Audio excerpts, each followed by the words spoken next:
All right, welcome to episode 11 of the Total Pile Podcast. I am one of your two hosts, Tyler Courtney, and with me is Brock Davis. Brock. Hello, hello, hello.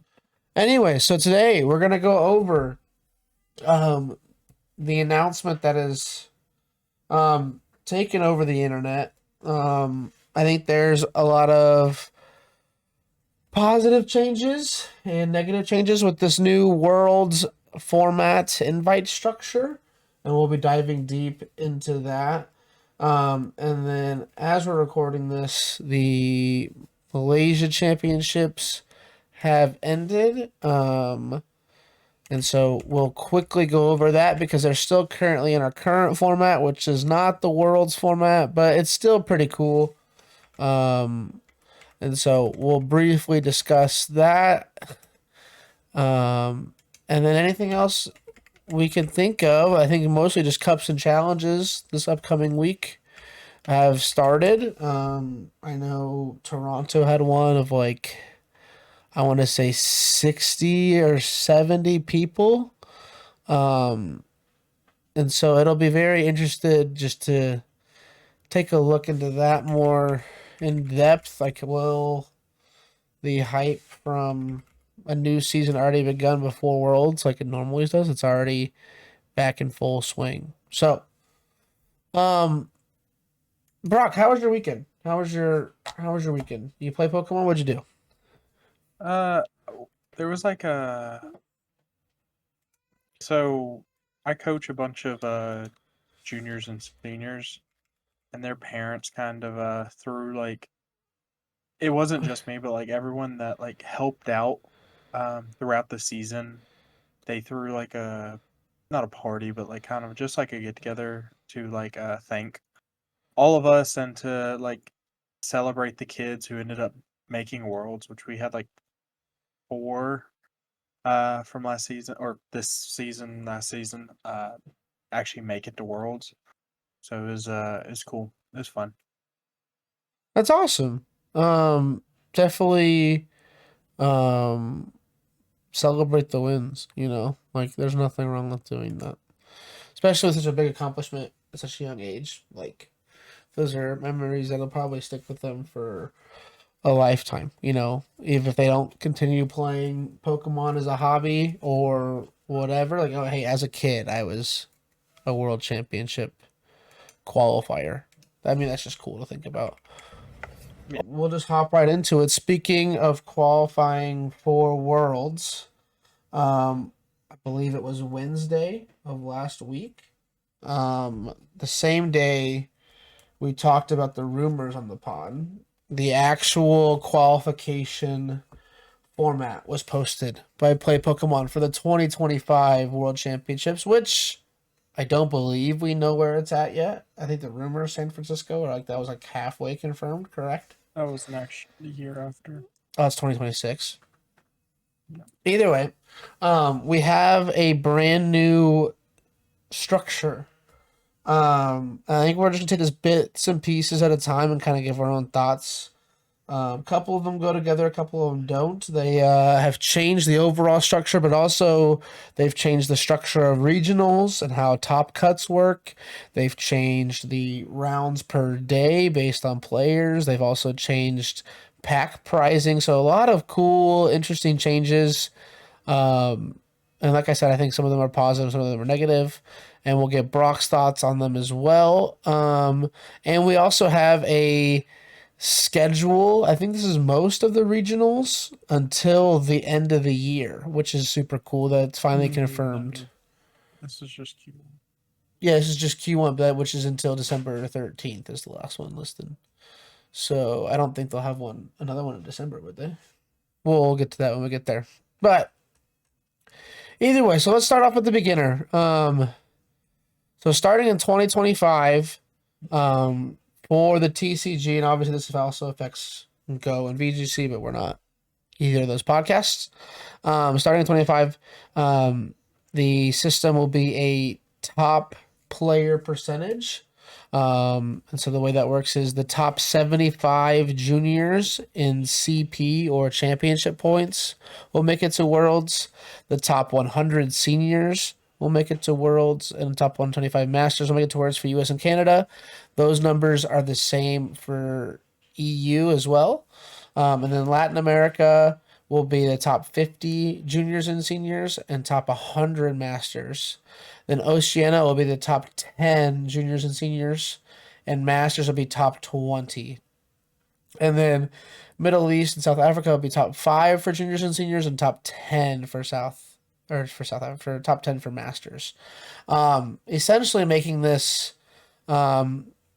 a 400 person tournament for masters and then kind of scales down for the divisions from there. I do that math right. 250, 350, Yeah, 380 before factoring before Japan. packing Japan. So anything west of Japan, and then like obviously, I can't say everything west of Japan. I worded that poorly. Anything that's ran by TPCI. So like Taiwan and Malaysia and all those smaller regions that are ran by Pokemon Company or Creatures. Is that the right name? That sounds right. No, no, it's TPC. Is it just TPC, the Pokemon Company? It's just Yeah. TPC. Okay. Well, there you go. Those also get invites. We're not aware of their structure changing, but I believe it's like top. I want to say 16 or 32 for the season from Japan get it, and then plus a certain amount from the Japan Championships get it based on placing. Um, and so yeah, so what we're looking at overall, I think around a 550 person tournament, which will be the smallest worlds from quite a while. Not ever, obviously, but like it's a lot drastically different than this tournament coming up. And so Brock, how do you feel? I don't. I don't think it changes much for anyone that's trying to actually compete. I think if you were planning on competing in the season, you were planning on going to 6+ regionals plus 2 ICs. And if you weren't planning on doing that, your realistic expectation of even getting worlds based in the old system were kind of unrealistic. Yeah, I do think that number of tournaments is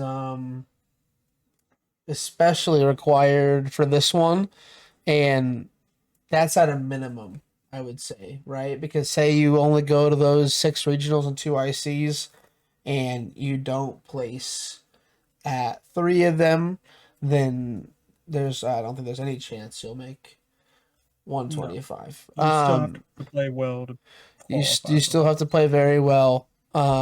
But there's less wiggle room is the best way to put it. With it being only the top 125 for the two biggest regions in EU and NA or North America, I guess Canada plus USA. Um, it's going to be a very tight um, bunch at the top.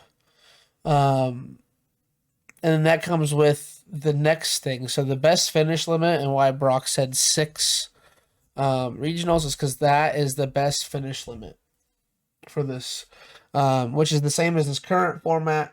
That did not change whatsoever. So you can still go to It changed quite a bit actually well, because the internationals is now included in your best finish of six. um, oh, I don't. Let me read that. It I'm is. It is. let's see here. Um, in addition.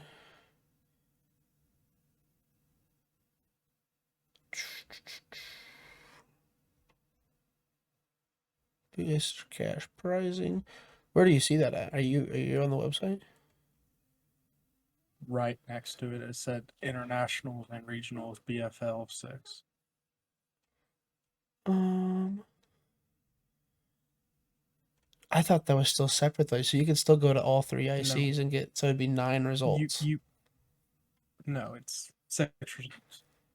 Oh, so it's even crazier than I thought. So it's It's way no, harder. it's easier than you thought because now people can't go to 6 regionals and 3 internationals. Additional part.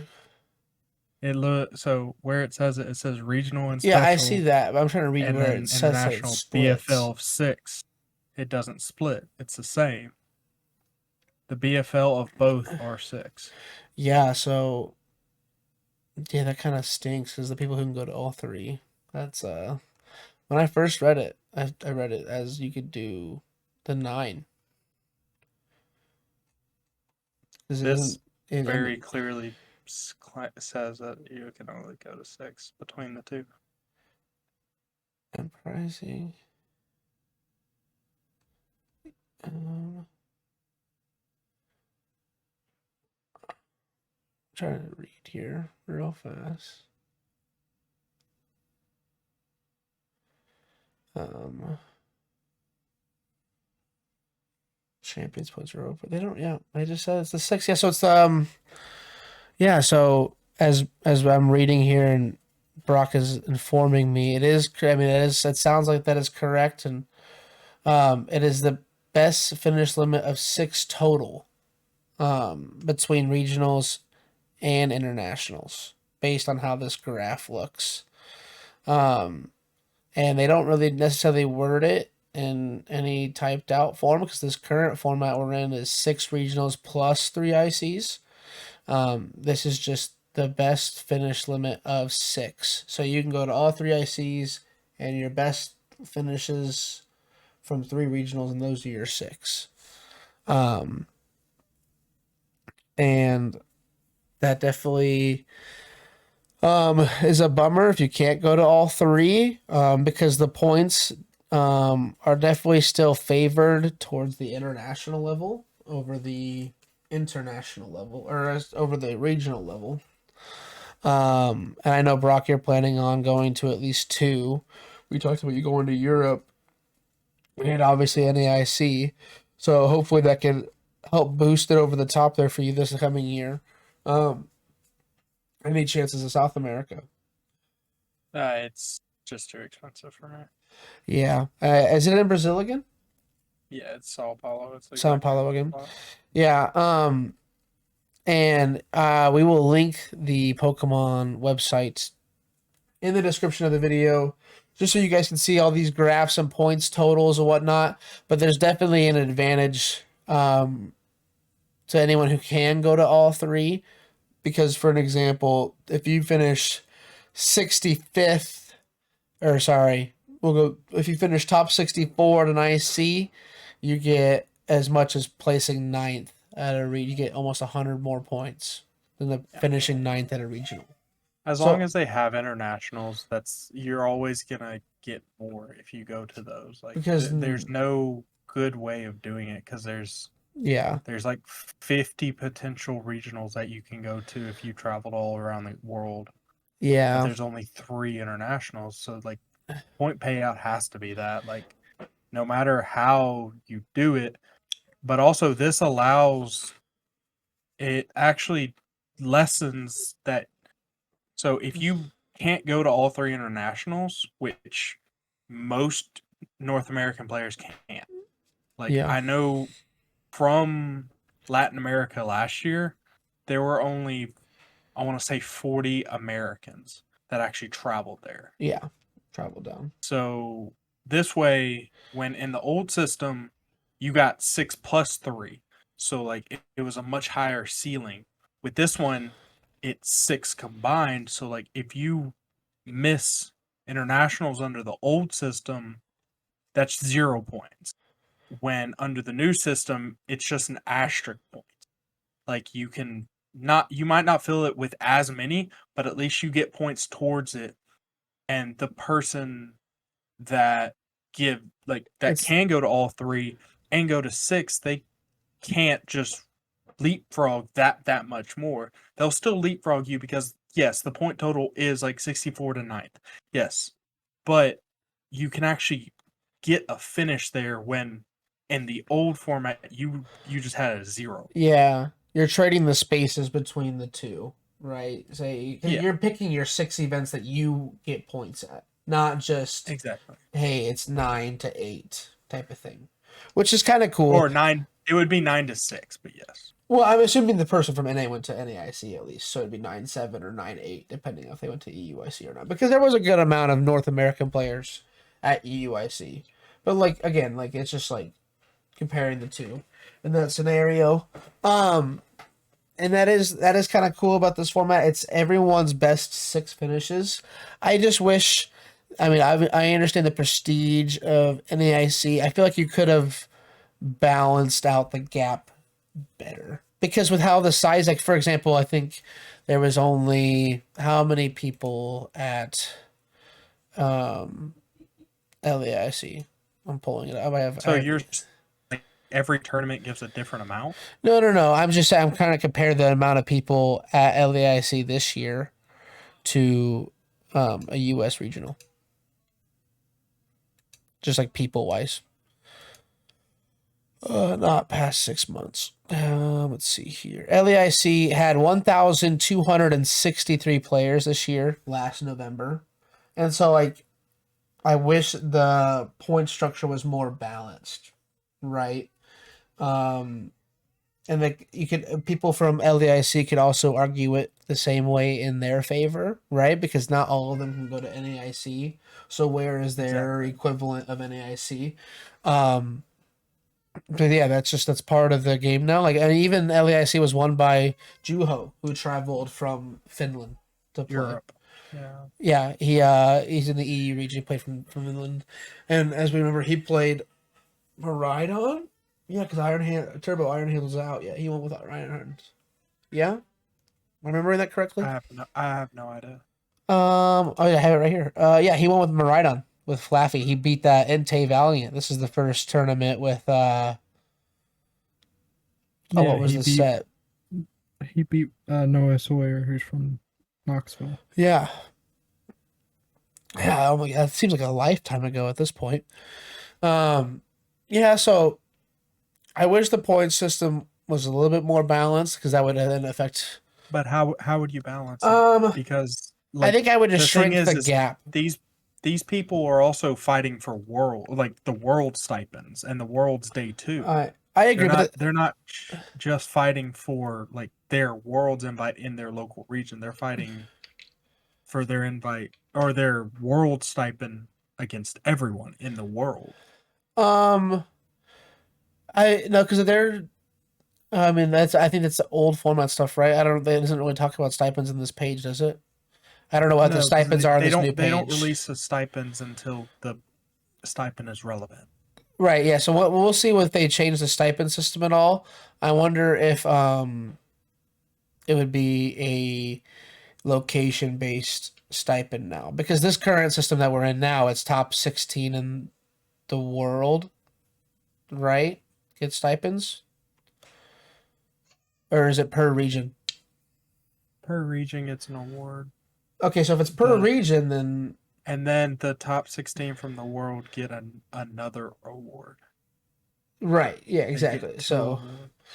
So they're um, fighting against. yeah, I think the only thing I would like change is I wouldn't make the gap as large. I agree that internationals need to be still more prestigious. I just hate how that gap is so wide between similar placings and events. Like it shouldn't be 100 extra point difference between those Then how would placements. you fix it? Like, Well, because this would go for all regionals and all um internationals. I think you would make. Let me pull up the what they have it at here now. Um, I think I would decrease. I would meet more in the middle. So right now, if you win if you win an IC, it's 750 CP and 350 for a regional. If you win but then them, what's the point for Latin America play? Like if you decrease it to where it's roughly the same, then what's the point for a Europe player or a LATAM player to come to the United States or vice versa? because like What would be the point of that? Then you're going back to a nationals format.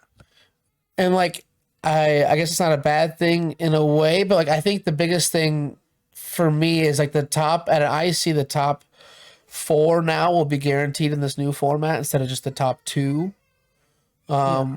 And then so And then like they're pulled out of the pool. correct, and so their points don't matter anyway. So if you scale them back any better to even that point, because like the 750 points and a guaranteed. I mean, is it? I mean, we don't know about the stipend part. If they give stipends to world champion or the IC champions and the top fours there, I think that'd be the almost not necessarily a better solution, but a different way you could do it.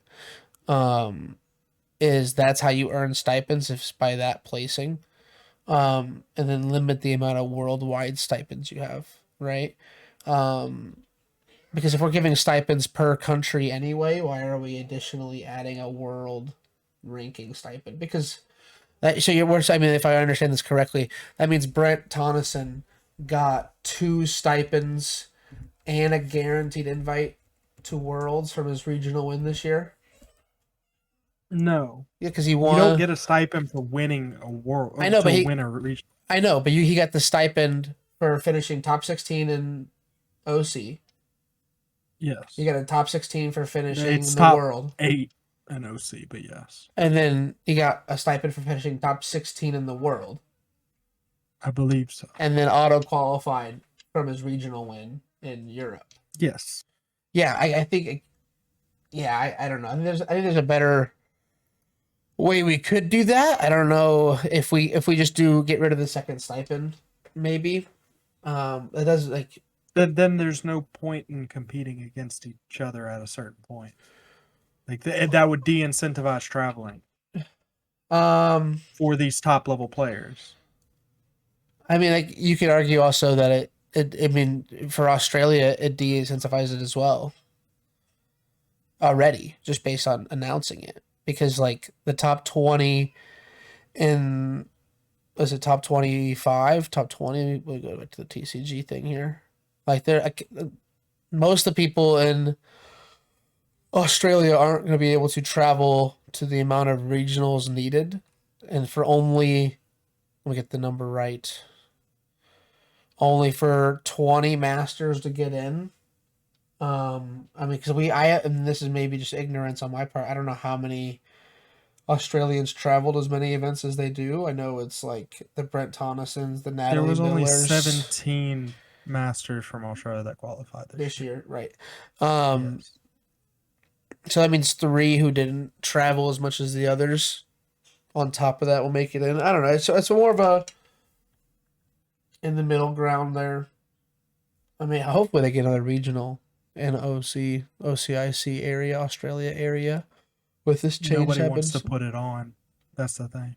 Oh, Because the only place you can hold a regional is because of Australia's gambling laws. You can only hold them at esports events, so it's too expensive to run a regional in OCIC.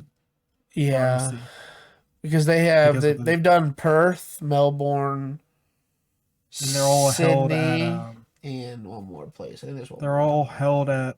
There's one like name of a convention center that owns like all of these. Yeah, because I remember when ESL did those streams too, because they were a part of the esports thing. ESL, is it? Yeah, ESL. esports company that used to stream those events. Yeah, and so it's something different. It's um, very new. And it's exciting in a way too. I do wish the points, like I said, more balanced a little bit. But like with it being combined six, and if you were facing, you're playing really well at, because like potentially this could happen to anybody. Say you get two top 16s and three top 64s at regionals. Like you might not even get your IC finish as part as your best six if you have a whatever. If you place 512 or 513th at an IC, and then you do better than that at regionals, like you potentially don't get your IC even on your BFL anyway, because it's the combined six now. So Yes. So you would Um, get okay. whatever that, you know what I'm saying? Like, it's just because that's a possibility with this new format, new I structure. mean, the more hypotheticals you throw, the more like just yeah, you might not get it off of XYZ, but like yeah. Um, okay, yeah. Yeah, it's just all potentially out there. It gives, I guess, players that do well more chances, I guess, in a way, at the regional level. Like you said, it trades places with ICs instead of it being both separate, which is pretty cool. Um, they also changed the pack pricing, so we went from they just increased it all the way down to 256. So they increased the top end more and they scaled it all the way down to now I think it was what top 64 or was it up to 128 currently regionals that got packs. 64. Yeah, so they almost doubled it. I guess no, it's quadrupled, 64 to 256. Almost quadrupled it to get packs. I mean, yeah, it's half a box, which is super cool. So it gets you something out of the travel there. Um, the prize money, I believe, has stayed the same for both ICs and internationals and worlds. Actually, so all the game modes prize money stayed the same. Originally, when it came out, there was a typo where it said it was 7K for regionals. They've now switched it back to 10K. So that's good. The prize money is still there for everyone at each level. Um, international travel prize updates. Oh yeah, we can go with that later. This is the one that affects more of the regional level, and I think it's the more interesting part because it kind of helps one of my problems with the game in just general, which is control in a way. But we are now switching to a new day one, day two threshold. So for any tournament with more than 2,049 players, you will still play the 9 rounds of Swiss, but instead of needing 18 points to qualify for day two, you will need 21, which is a record of 7-2. And then, and why I say it's kind of cool is because 603 does not qualify, or does 603 counts? It's 7-2 or 603 is what you need to get into day two. And then on day two, they As lowered long as the we're over 2,048 players. yeah, correct. And then if we're under that, it's 8 rounds of Swiss, which is one less than previously, and then you need 18 match points to qualify into day two. But the bigger change is they reduced the day two Swiss rounds to 4 and announced asymmetrical cut, which we talked about once on one time here a while ago when the funky resistance match. I mean I put one more extra resistance in there. But one of the regionals you had a coin flip tiebreaker to decide top 8, and this now prevents this. So anyone who's tied with 8th place on match points to a maximum of 32. So just I don't think it'll ever be that big of an asymmetrical cut, but just they put that in the rules there. We'll play a single elimination style of kind of just extending the top cut to figure out who the 8th spot would be. I guess the 7th or 8th spot would be, depending on how far the tie goes down. Brock, do you like the asymmetrical cut changes? I mean, yeah, because like to an extent, it will screw people over. I think Rowan, Stavenow, and Gabe were arguing about it on Twitter because so if there's an asymmetrical cut of 3, that means somebody that was guaranteed prior has to play someone in the asymmetrical cut. So someone that was guaranteed in under the old system now has to play for their spot in top 8 when prior they would be safe. Correct. And just to kind of put more numbers into this to make it hopefully less complicated, if you have 3 people tied at 8, 9, and 10, the seventh place finisher after Swiss has to play the 10th seed, and 8 and 9 would play each other for the last two spots. Is I saying that correctly? Yeah. Yeah.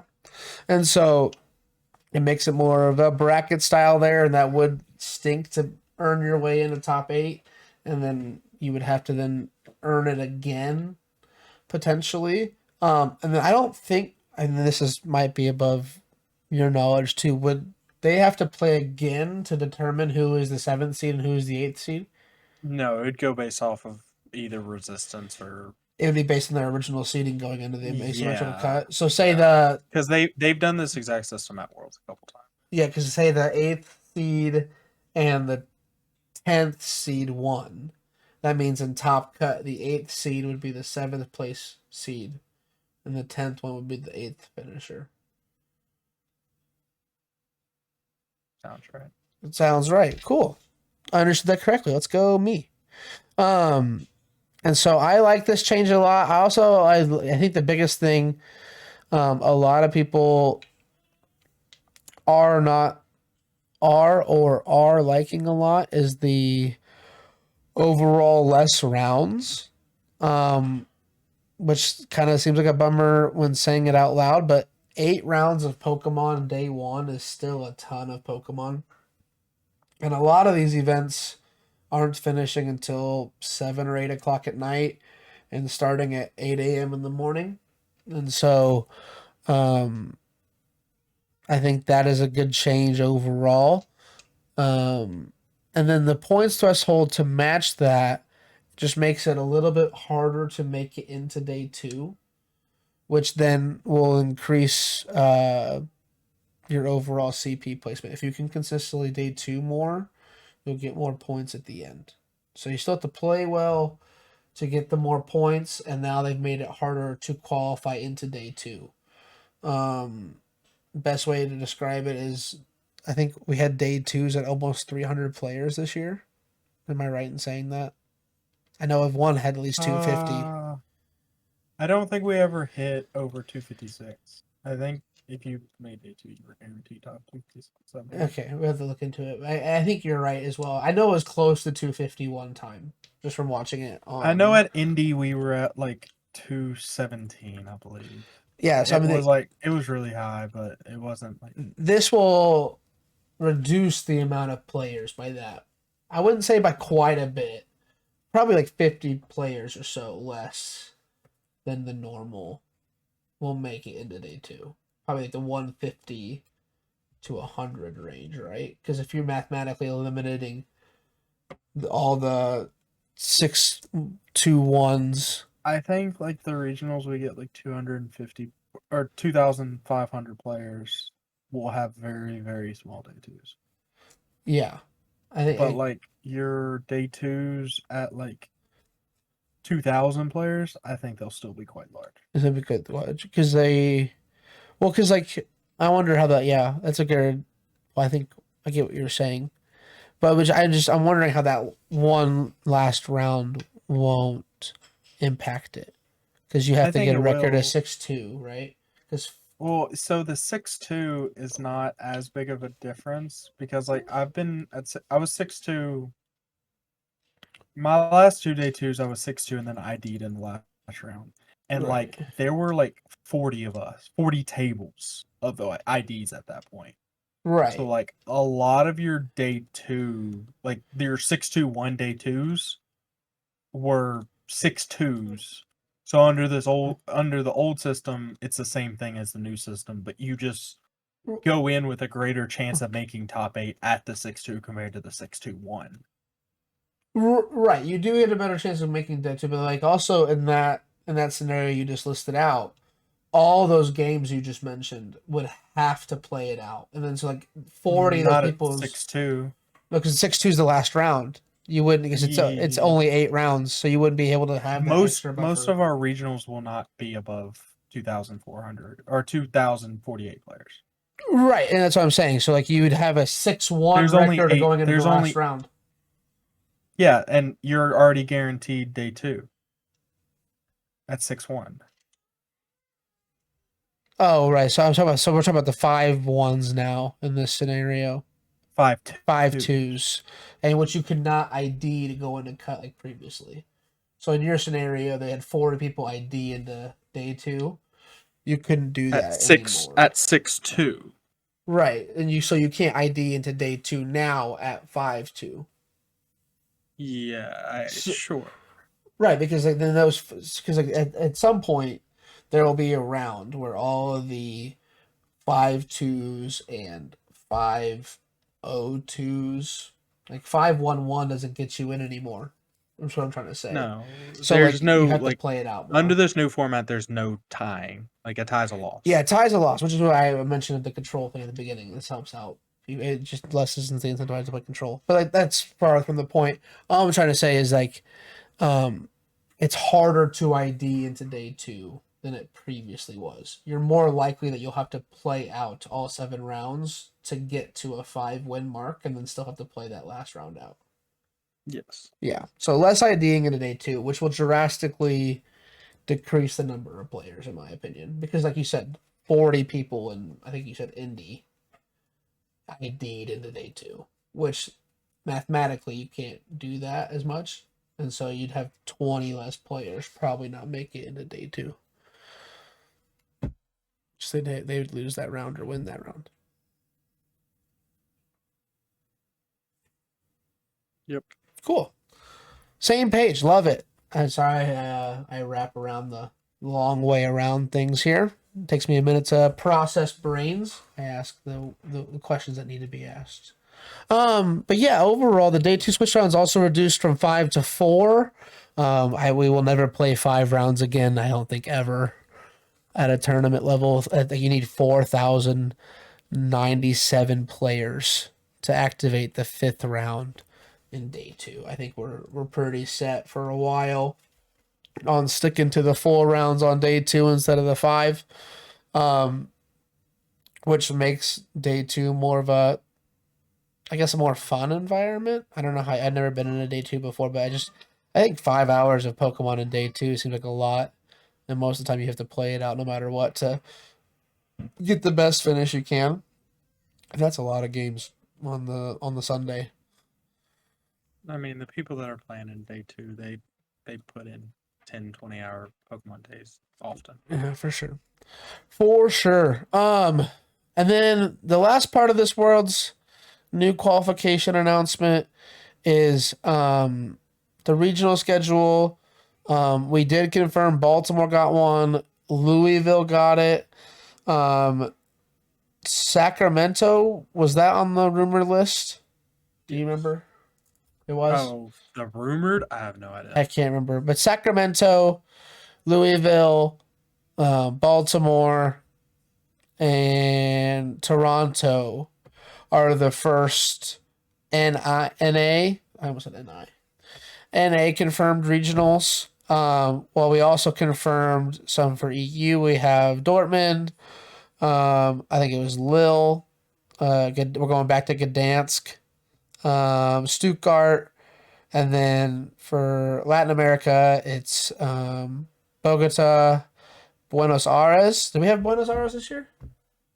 No, I don't think so. And Lima, Peru, which I don't think we had that one either.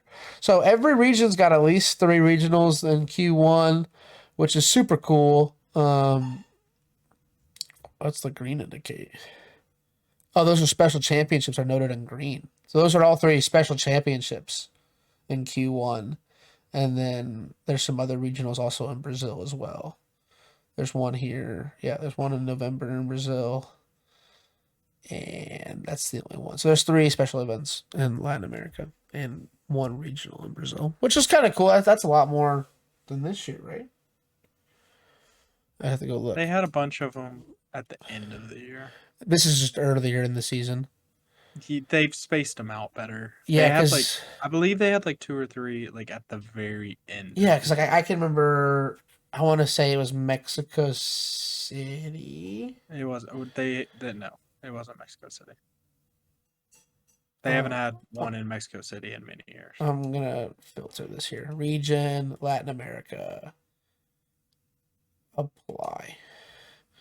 Special event Mexico City, May 25th, 24. 250 players. I didn't see that. We totally missed that. They had a special event, yes. Yes, and then a special event in Lima, and then Bogota, Buenos Aires. They were all at the end of the year. All these special events that I just read happened in the month of May, this last month. That's actually kind of cool. That's kind of crazy. They had a bunch of apparently they had a bunch of scheduling issues Yeah, that's kind of nuts. because that's not done by TPCI. That's all done by COPAC. COPAC, right? Which is I don't know. I guess you want to call it. Essentially ESL for. Yeah, I was saying it's not a Pokemon owned company. They just schedule them No. with Pokemon. I don't think they just do all their own stuff down there. So yeah, that's the new format. Does that change how you're viewing? I don't think it's changing how you view the season. Are you adding more events to the schedule, or are you removing some from this year's schedule for you? How's that looking now? Not really. Like, Yeah. I was planning on going to almost all the NA regionals. Yeah, I think we talked. You said you were going to at least 8 that we last said on the I last believe episode. so. Something like that. Nothing in my mind has changed from seeing anything, and like the people that were wanting to compete, it really shouldn't change anybody's opinion that we're gonna actively compete.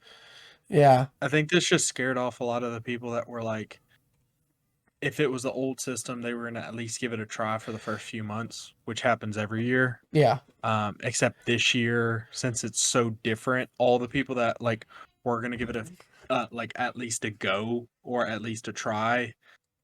I don't know if it happens in your area, but like the first few League Cups in like my area are like we had a 70-person one in like middle of nowhere Arkansas. It always happens every year. Like we'll Oh, have like a 70, 80 person just random League Cup, and we're like, what in the world is this? I think the largest I ever attended or I'm aware of was 35. But that brings up a good point that we didn't even talk about.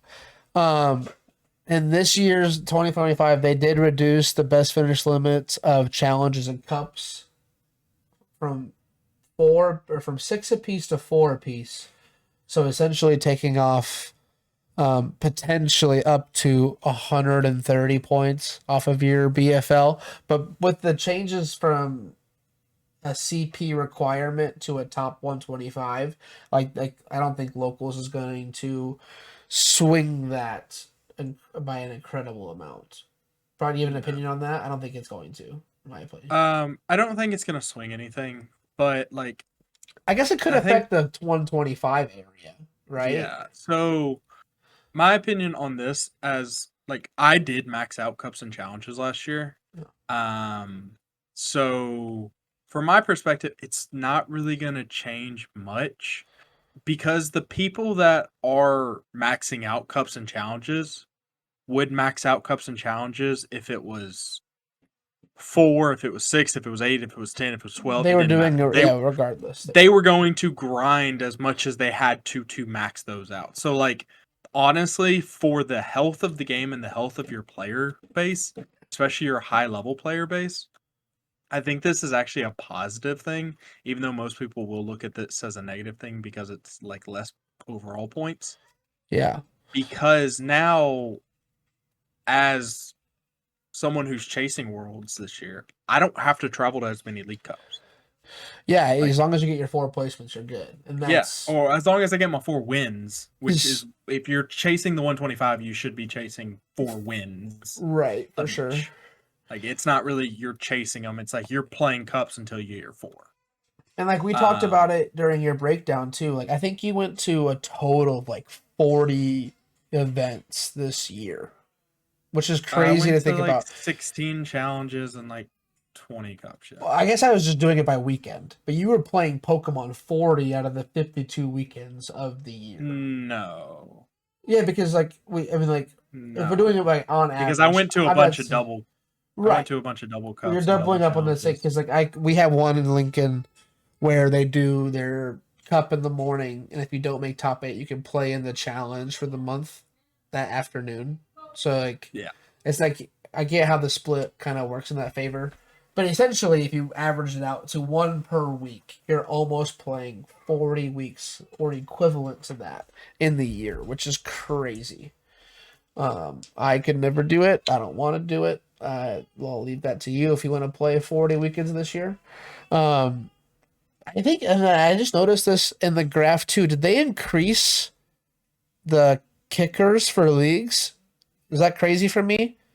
Just read that. That if there's over 33 players at a league cup, top 16 now get points. Did you see this?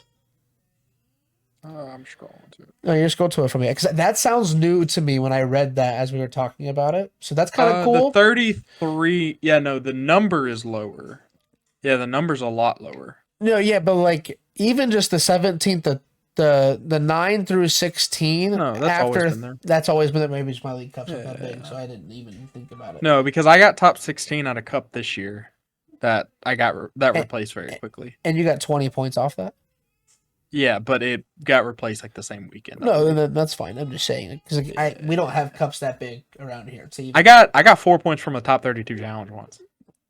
Dude, Yeah. clutch. That's No, nice. but Nice. so the I didn't even notice this, but the 17 players for top 8 is actually bigger than I think a lot of people realize too.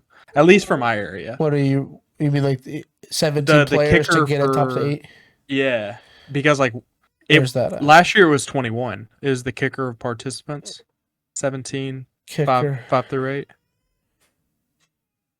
Kicker of participants 5 through 8.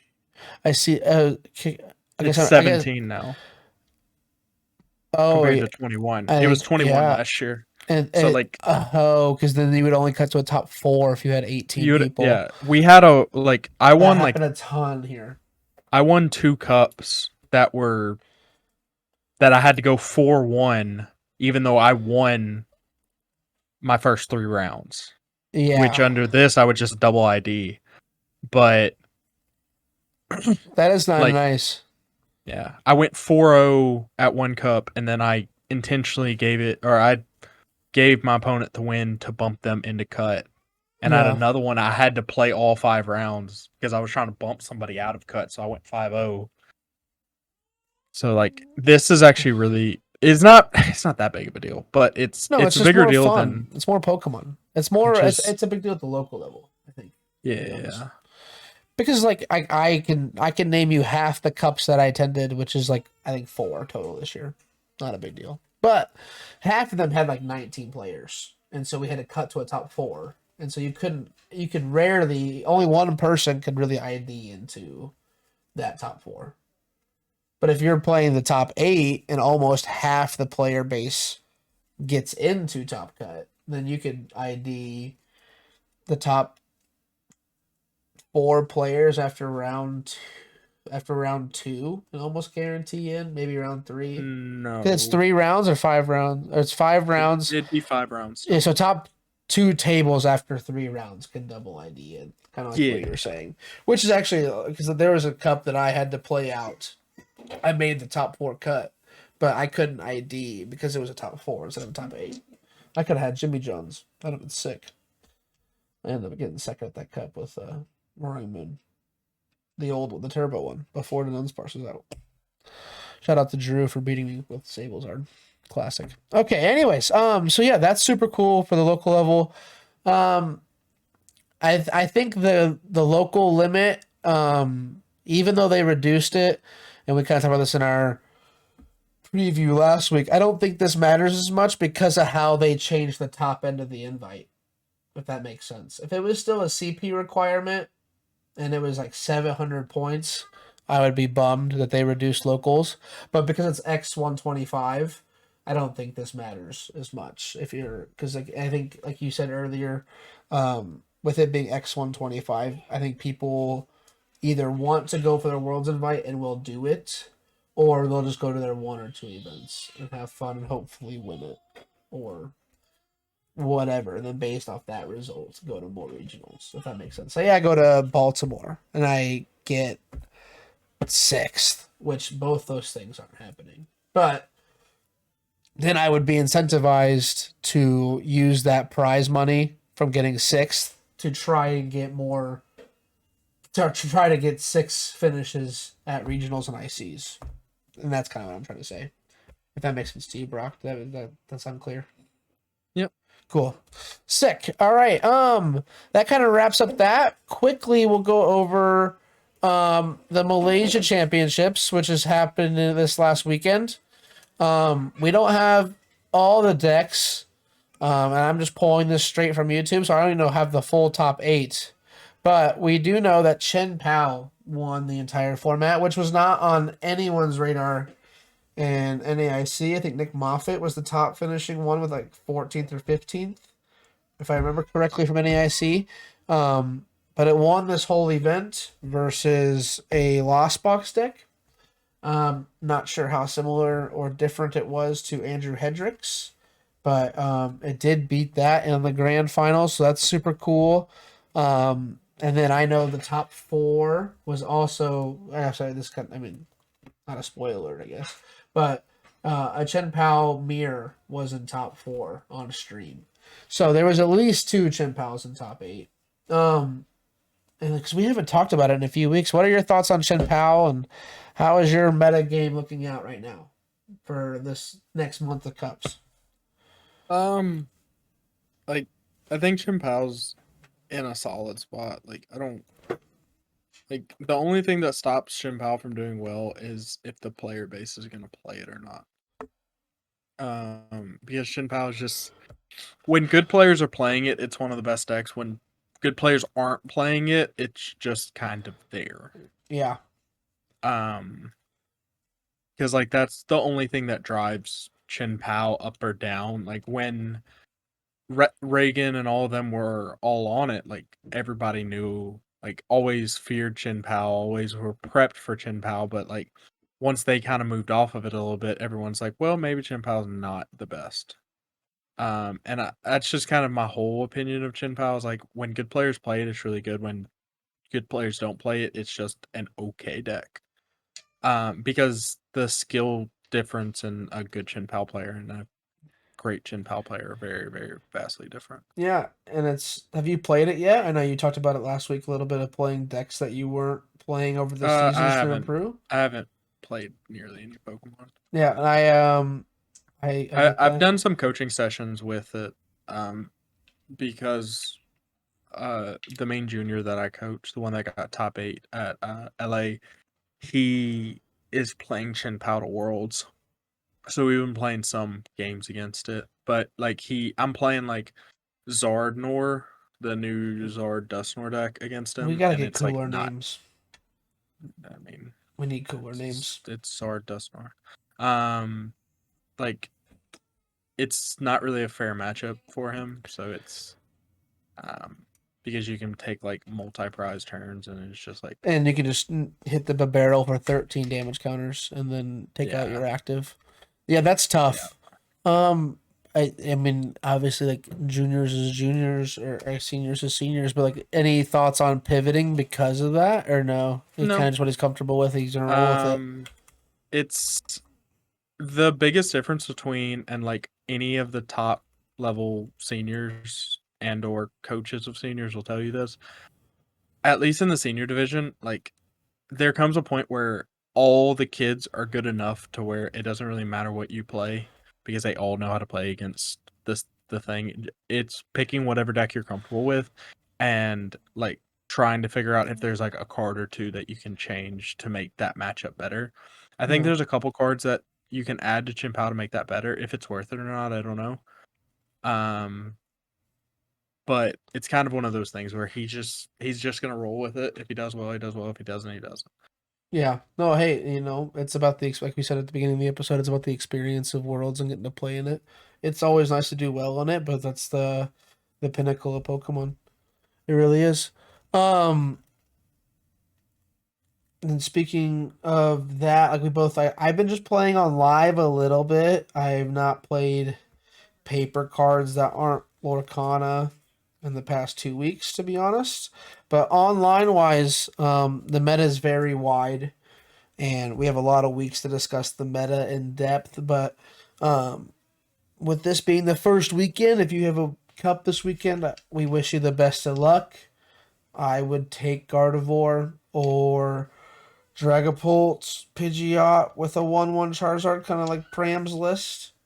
From NAIC, those are the 3 decks that I've been playing the most online, and I've had decent. I mean, I think we're talking about playing on live, so if you were looking for a meta breakdown, we're not going to go into depth into that one tonight because USA plays in 15 minutes. But yeah, that's what I would take to a local. I think all those decks are still sitting pretty in the format. I also wouldn't fault you for playing Reggie Drago. Barack, what would you take? You don't really know. Just give me a deck. I would play Zard. You play Zard. Yeah, I mean, the Drifloon being the only answer is not great with the Monkey Dory. You know what? I think I'm playing Frostlass Monkey Dory, actually. If I'm taking... The deck's broken. It's broken. 4 Devos. I mean, that's my for fun pet deck right now. I think it's everyone's, to be honest. It's on the ladder I don't everywhere. know about the 4 Devo, but okay. Yeah, might as well. They just, I just play 1.